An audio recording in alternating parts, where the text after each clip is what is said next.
Bagaimana sana laba ibarat batanyo kabaw kabadati, laba ibarat batang kayu gadang di tengah koto, sini mama gadang basa betuah ala moderuh pohon yo kama kacang angin ke situ nyobai ala mai kui umbu ambai jo nyo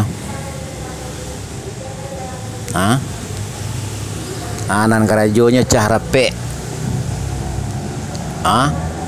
cah ikrar anan di karajonya cah ala aja ndak apa anggarannya teh namo kannya teh namo kepentingan bersama padunya nyo mau utamukan kepentingan pribadi dan golongan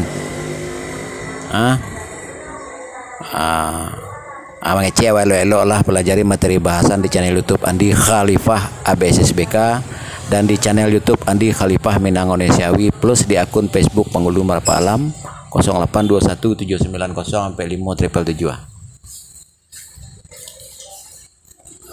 Bahasa sana, ratu-ratu malah kan entak. Kebanyakan akan entak itu mati. Tak ada tanggung jawab nama entak tu. Nama jadi penghulu meritu loh. Nol melewati proses kaderisasi alih generasi.